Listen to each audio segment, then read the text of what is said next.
just don't get busted singing Christmas carols. That's us, that's right. Gotta love this American ride. Both ends of the ozone burning. Funny how the world keeps turning. Look, Mom, no hands. I love. All right, and welcome to the second episode of Tag Teamed. Today we'll be talking about the Confederate flag and what's going on with the monuments. A misgendered first grader. Wow. Lawsuits that aimed to reverse Trump's trans ban. Texas flood and the hurricane, Harvey, and Conor McGregor fight with Floyd Mayweather and Antifa. Alright, so we're going to start off with the Confederate flag, and I'll let you start off with that. Well, I talked about this on a Facebook post. I was trying to describe how people down here see it, because a lot of people see it as, a symbol. They think about the Civil War and the Klan and everything, and the people who own it and fly it are not connecting it with all that. There was a time around the 70s when a show called The Dukes of Hazzard came out. I'm sure you've seen it or know what it's about. And outlaw country became really popular. And so those musicians, Hank Williams Jr., Leonard Skinner, people like that would put the flag on their album cover and sang about the redneck lifestyle. And so people just kind of embraced that stereotype instead of, being ashamed or whatever. And that's when the flag became popular again. So people are associating it with that, a lifestyle, not the Civil War, not slavery. That's not in their minds when they're flying these flags on the back of their truck or hanging it up on their wall or whatever. And I think a lot of people don't understand that certain symbols like that can change over time, the meaning of them. So it's not racism. It has nothing to do with that. And I just wish people understood that better, that it's a cultural movement that started in the 70s with a TV show and some music, and that's all it means. It's heritage, not hate. All right, so I don't care to fly it. I was born and raised in the South. I have absolutely no problem with it. I'm not rolling around town with the Confederate flag behind my truck just because that's not me. Do I look at people that do it and think badly of them? No, they're just proud of their heritage. And it's all the way you see it. And not only that, it's the Confederate battle flag. It's not even the actual flag of the Confederacy.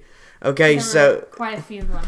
Yeah, there was a lot of Confederate flags. So, and it's funny to me because the Confederate flag and all these monuments of these Civil War Confederate soldiers and generals like Robert E. Lee, they weren't offensive when Obama was president. Mm-hmm. They weren't offensive 5, 10. They weren't even offensive a year ago. But now all of a sudden that it's offensive. Because if you notice, though, it went from all this crap about Russia that the liberal media was proclaiming. And then nobody would bite on it. Nobody cared. Now it's all about Confederate monuments. So they had to switch it from Trump, Russia to racism, and all it is just getting people riled up to go against each other, and it's just not right. And a lot of people see that dividing people's right, and they're doing whatever they can to divide, and I just think it's ridiculous. It's stupid to be offended over a statue. It's a statue that sits there. The person that it's supposed to be has been dead for over 100 years, and trying to erase history, the symbols of history, is not going to change the things that happened in the past. And I think that's a harmful thing, to erase any part of history, whether it's good or bad, because we can't learn from history if we don't have reminders of it. We've got these statues out here, and a kid can be walking by and ask their parent, who's that? Or what does that mean? And if we get rid of all of these, we won't have that, and there won't be all these historical reminders of things for us to learn from. And it's a bad idea. I'm against it. We need to remember all parts of history. And not only that, I was born and raised in Alabama. on the Gulf Coast, and I moved to Pensacola, Florida, which is an hour away if that. Alright, and you have no idea how many black folks I've seen with Confederate flags flying on their house and sporting it like it's nothing because they're proud of where they came from. There's nothing wrong with that at all. There's nothing wrong with heritage. Okay, and if you want to see it as hate, then so be it. You see everything else as stupid and illegitimate as well. So that's how I see all of them when they're just freaking out over a flag. Are these offensive? Is the blue light? Oh, I did see an article about how the Blue Lives Matter flag is also offensive. Okay, that's just as stupid as what you were thinking with the Confederate flag. Trump, Team Deplorable, and the Republican flag. Are they racist? They all got to be racist. They're all offensive. Let's start tearing down monuments of police. So Trump ain't got none yet, but I bet he will. Team Deplorable, I don't know about any monuments of that. Republican monuments. Tear them all down. They're all racist. Just do it. Go ahead and take them all down. And what you were talking about with black people flying that flag, it reminded me of, I don't know how many people know about Stone Mountain or what it is. I assume most people know what Stone Mountain is, but it's this big granite mountain in Georgia, where I grew up. And on the mountain, there's this big carving of, I think it is Stonewall Jackson, Robert E. Lee, and Jefferson Davis. And they're on horseback just riding on the mountain. And people lately, because of all this monument stuff, have been so upset about it. And someone who is running for, I think it was governor the next time, her little campaign is that she's going to get it removed. And every time I've been there, it's a good time. I enjoy it. Everybody is fine there.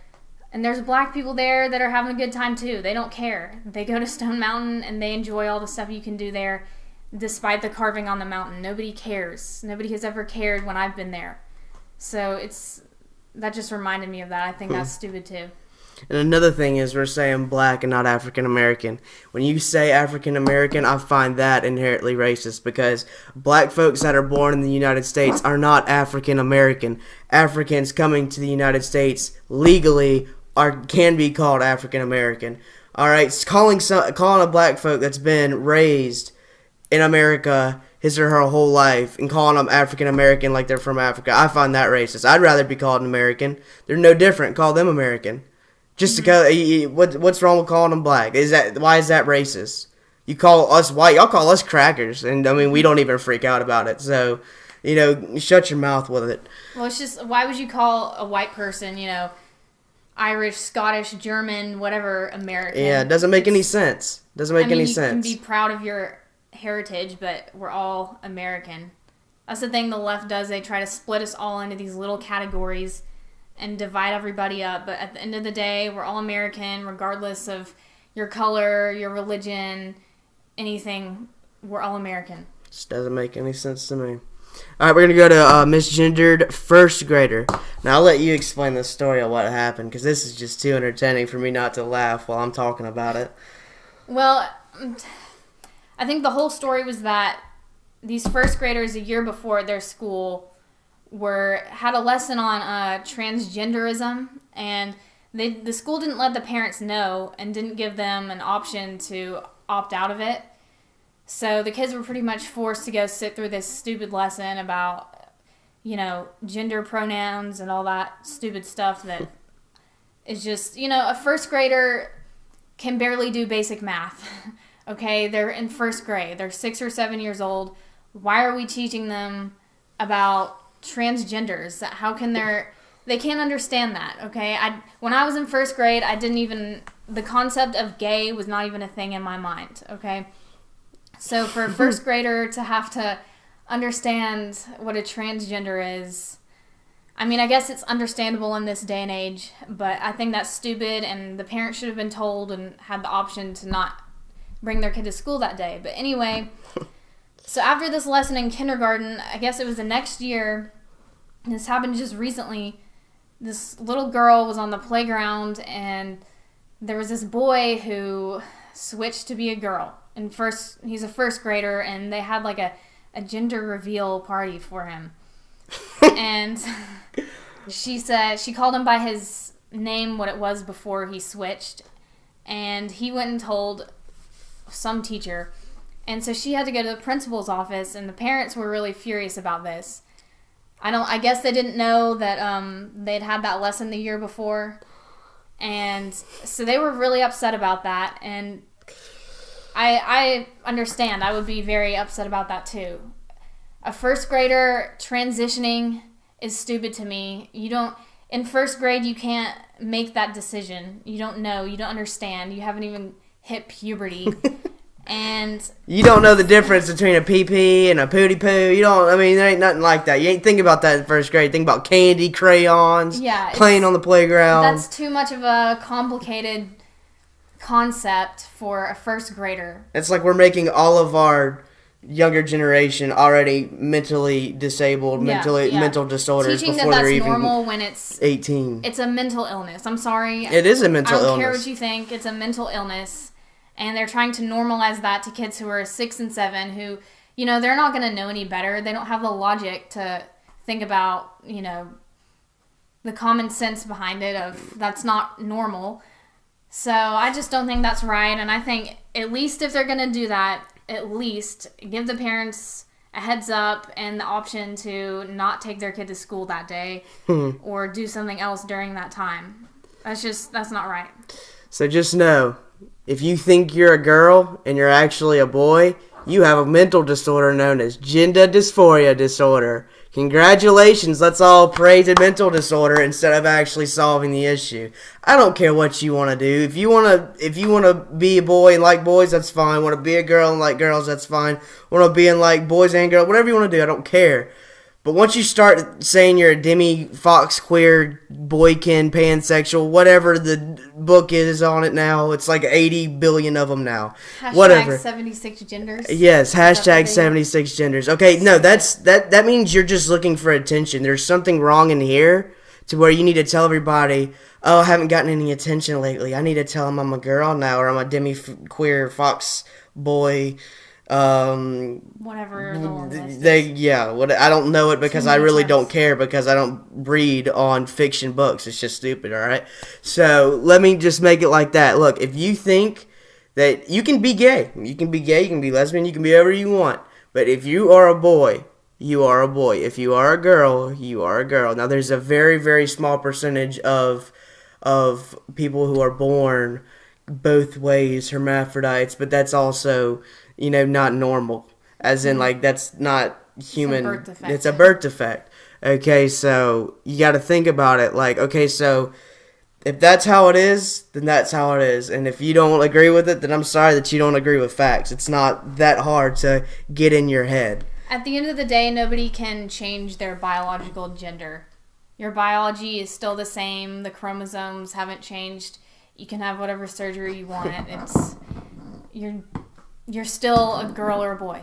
See, it was fine a couple years ago before all these folks are taking testosterone supplements, girls taking testosterone supplements to start their transition.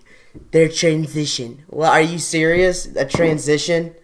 All right, no. And in first grade. An estrogen for boys wanting to be girls. I know they're not giving them, hormones in first grade, but just first graders, little kids. I mean, there's girls that play with cars, and a boy might dress up in a skirt. That doesn't mean he wants to be a woman if he's 6 years old. I have a sister and a brother, and me and her tried to dress him up and stuff. It didn't mean he wanted to be a girl. It mean he had sisters who were being mean to him. A 6-year-old doesn't know. Doesn't make any sense whatsoever. But talking about transgenders, there's a lawsuit or lawsuits that aim to reverse Trump's trans ban.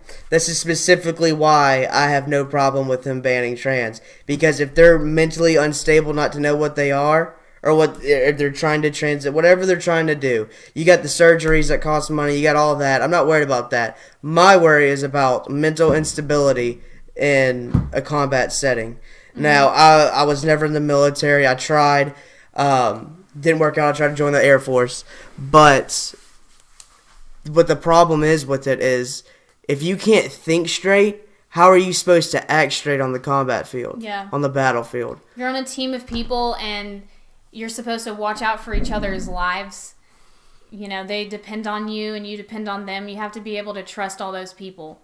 And my dad served, and I was asking him what he thought about it, and he was saying a lot of smaller women in there, you're carrying 80 pounds, and they just could not do it. And if you're falling behind and there's people depending on you, you're going to get people killed. And so I think there's problems physically with it, and also mentally. If you're not right in the head, you can't be trusted in that sort of position.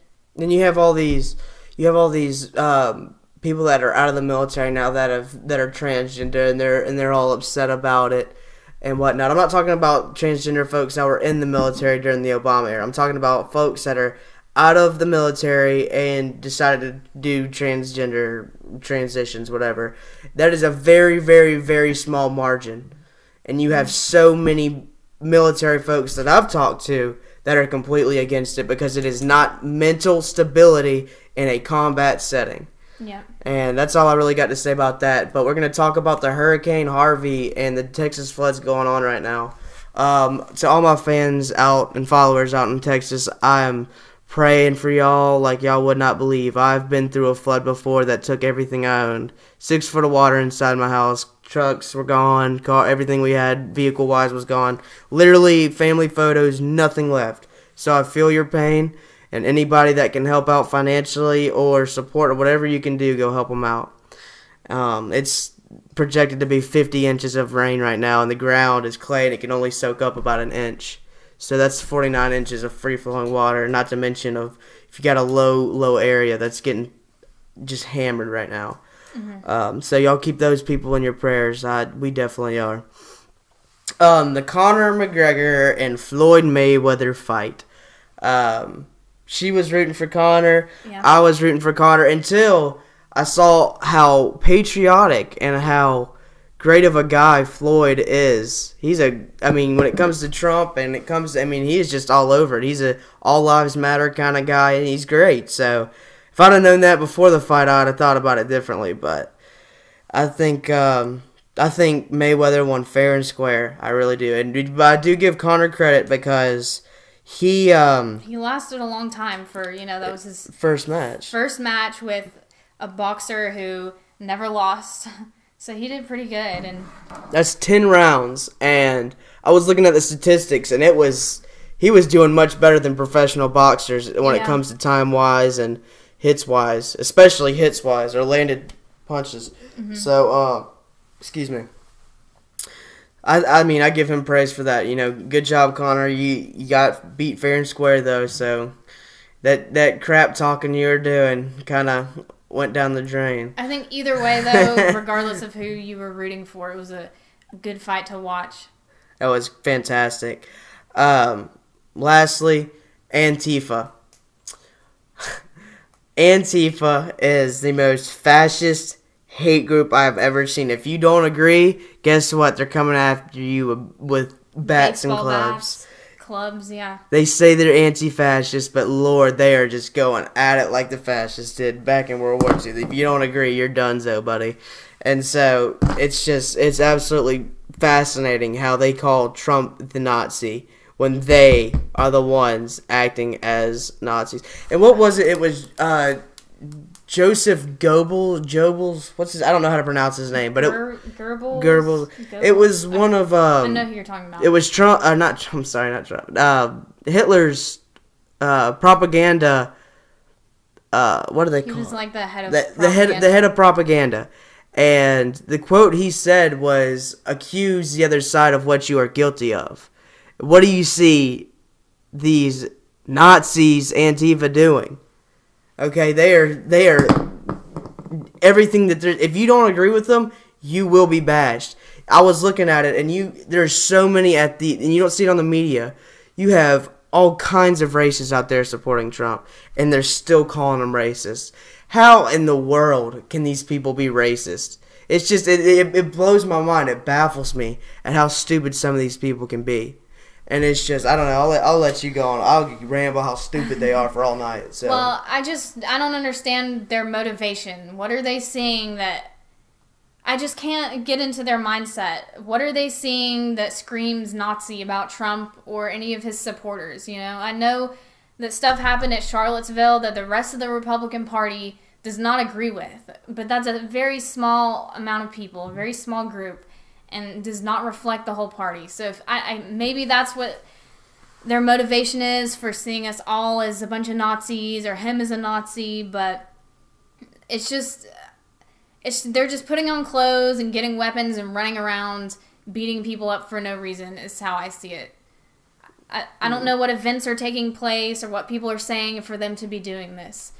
It's so hard to wrap my brain around it. I just don't understand. And just for a fun fact, when you get a chance after this video, Google crowds on demand, okay? You want to know how all these people, and you see all these Antifa folks getting interviewed, and they don't know what in the world they're talking about? Go to crowds on demand, and you will see that these people are being hired for a dang good paycheck, okay? A very wealthy paycheck. I was looking at it, I was like, do I want to go protest? No, but really, it's a good paycheck that these folks are getting, and that's why they're coming out in such high numbers. It's just, it's a very bad agenda on the left to have to pay people that don't know what they're talking about other than they know how to scream racist. Okay, I can say that too. It's it's pretty easy word, 2 syllables. All right, so take a look at that, and you'll see exactly what we're seeing on how Antifa is getting paid. Yeah. These they're not even, I wouldn't even call them real Antifa because they're paid protesters. That says a lot about your movement and your opinions if you literally have to hire people. You have to hire actors or broke people who just want money. Yeah, broke college kids. To go out and get behind your cause. So. If you can't round up people who are actually passionate about it, that really says something about it. Yep. And that's all for today. Thank you guys for watching the second episode of Tag Teamed. I'm Grant and I'm Aaron. Thank you very much. We're big fans. A big thank you to all our fans and all the followers for the Typical Liberal. This is my buddy 556 NATO Flicker. Get you one of his hats. My hair looks like crap, but get you one of those. They're looking great. He's got good apparel. Always want to give him some love. Thank you guys so much, and stay tuned for the next episode. And please, if you have any suggestions, please DM our account at TagTeamed on Instagram or email us at realtagteamed@gmail.com. Other than that, thank you to all my followers from the Typical Liberal. That is, I didn't announce it at the beginning of the episode, that is me. And she helps me run the page as well when I cannot. So thank you all. Thank you. And so y'all have a good night. God bless America.